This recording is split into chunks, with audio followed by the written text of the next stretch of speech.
In our last video we talking about how Bindy Johal and Bal Buttar met in jail, but in this video we will discuss why Bal Buttar killed Bindy Johal. So here is story. Johal built a multifaceted criminal business, in which Buttar and another associate named Roman Danny Aman had major roles. Buttar and Man was in charge of about 15 men who handled the drug trafficking wing of the business, and paid Johal tens of thousands of dollars each month. Buttar had a 20-person crew involved in a variety of mafia-like crimes, and Bindy would get a piece of the action off any operations we would do. They stealing loads of lumber, computers, racketeering. Some of the ventures were surprisingly creative. Buttar knew many truckers in Surrey willing to participate in inside rip-offs, in which they would claim their cargo had been stolen so that Buttar could sell it on the street. Buttar would get about 15 to 20 grand off each truckload. They would get 3 loads a month. Another scheme involved buying totaled luxury cars from the US and bringing them across the border. Buttar's crew would take them to be crushed, but not before removing the ignition and vehicle registration number. Buttar would then get one of the guys to go and steal a car like that, change the ignition, change the number, and they would sell it at the auction. They would spend about $2,000 a car and sell it for about $15,000 to $16,000. That was a really good network they had going there.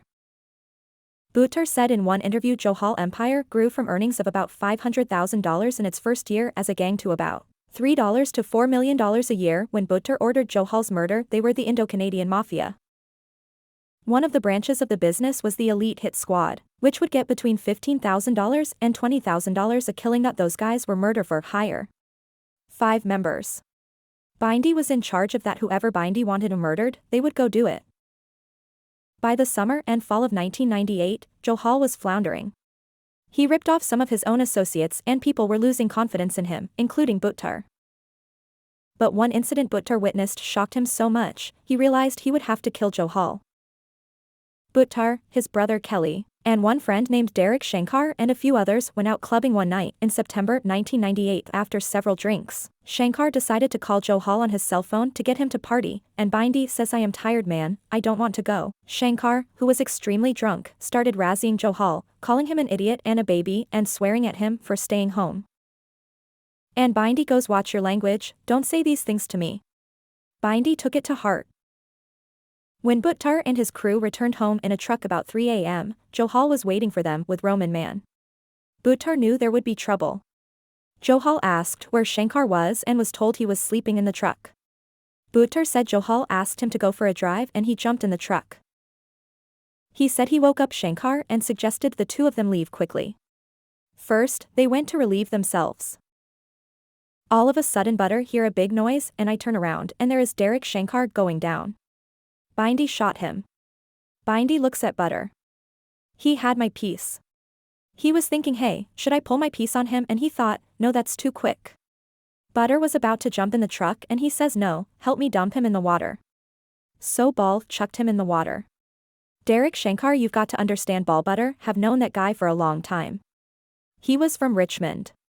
He was one of the Richmond boys. So he saw Bindy kill him. They chucked him in the water and chucked the gun off the Queensboro Bridge. The stunning murder led to Johal's downfall. When Derek Shankar went down, Bindy's whole brigade went down. He took down one of the best kids. He was a guy who was a party animal with Bal Buttar. But he was a legit kid. He never fucked around. In one interview Bal said Shankar had been extremely close to Kelly Buttar, who was devastated at the news of his death. My brother took it hard and said, I can't believe you were there and you didn't do anything. You gotta understand, the guy was watching me like a hawk. If I made one move, I know he would have pulled a gun on me. Buttar said that he promised his brother he would get revenge. Don't worry, I'll take care of it soon. In the meantime, Johal got into a dispute with the Hells Angels. He visited their Vancouver clubhouse with Buttar and Man one fall evening after getting invited by a member he met at a downtown club. When the trio arrived, Johal was denied entry, which angered his underlings, especially Buttar. Bal got choked. He said, Bindy, look, I told you not to go there and now these guys have made us look like fools. They are telling us not to go in there. Buttar pulled out my gun and said, shoot the mother in the leg. He said Johal was cool about the dispute, but that Buttar was so angry he shot his gun in the air several times. We got in the car and we left. These guys thought we shot at the clubhouse. So what happened in the news? They said Hells Angels clubhouse got shot up, linked to Bindy Johal or something. I thought that's hilarious. He never did that. It was Buttar. That brought heat for Bindy, and they started breaking down. Man wanted out and told Johal, which led to Johal punching him in the face. When Buttar saw Man's fat lip, he could also see that everything was unraveling fast. The next thing he know, the next day or 2 days later, he hear Roman's body was found behind a warehouse, and Bal knew right away that it was Bindy. Bindy was calling Bal Buttar cell and saying, "We've got to go to Roman's funeral. We've got to find out if the Hells Angel did this. Blame it on Hells Angels." Buttar was suspicious when Johal wanted to go out clubbing after leaving Man's grieving family. He said, "Why the hell do I want to go clubbing when my best friend died? My other guy Derek died and now you want to go clubbing with me," Buttar told Johal. In early December 1998, Buttar was driving to a Surrey club with his boss, when Johal pulled a 360-degree turn in the middle of Scott Road. The Delta police pulled the pair over. Bindy Johal pulls out a gun. Buttar couldn't believe it because this guy doesn't carry. He tells Buttar whenever he's going to carry a gun. It dawned on him that Johal had probably planned to kill his loyal lieutenant that night. As the police checked the car's registration, Johal asked Buttar to hide the weapon, but the officer had already seen it and called for backup. The pair were arrested.